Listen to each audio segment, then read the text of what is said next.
ন্যায্য অধিকারের দাবিতে সরব হয়েছে হোমগার্ড অবসরপ্রাপ্ত হোমগার্ড কর্মীরা।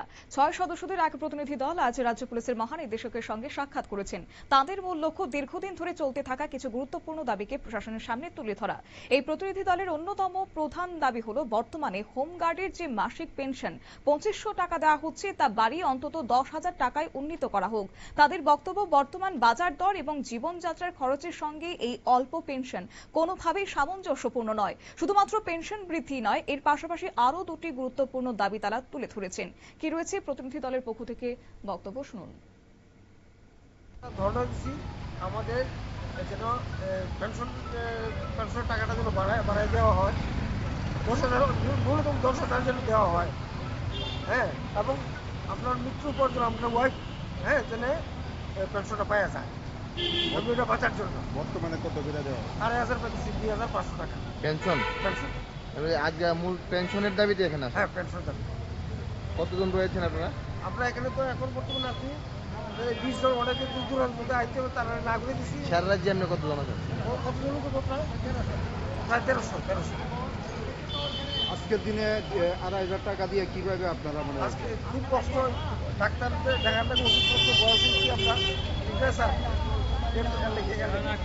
আপনারা আমরা তো একসময় আমাদের দাবি, কারণ আমরা এত বছর কাজ করার পরে যখন বাড়িতে যাওয়া, এখন আমরা আমাদের খাওয়ার জোগাড় করেই কষ্ট। সেই হিসাবে আমরা এই 2,500 টাকা পাই। 2,500 টাকা কিছুই হয় না। এই ব্যাপারে আমরা দাবি নিয়ে বলছিলাম যে আমাদের প্রথম দাবি হলো আমাদের 10,000 টাকা করা হোক পেনশনটা, আর ফ্যামিলি পেনশনটা করা হোক, আর টাইম টু টাইম যাতে দিয়ে পেনশনটা বাড়ে সেই ব্যবস্থা করা হোক। এই 3টে দাবি নিয়ে আমরা আজকে কি বলেছে? ডিজি সাহেবের সঙ্গে কথা হয়েছে। ডিজি সাহেব উনি আশ্বাস দিয়েছে আমাদেরকে, চেষ্টা করবো। অবসরপ্রাপ্ত কর্মীদের অভিযোগ হচ্ছে দীর্ঘদিন ধরে তারা নিষ্ঠার সঙ্গে দায়িত্ব পালন করে গেছেন, কিন্তু তারপরেও বিভিন্ন মৌলিক সুবিধা থেকে বঞ্চিত। তাই তাদের জীবনযাত্রার মান উন্নত করতে প্রয়োজনীয় যথাযথ সরকারি সহায়তা।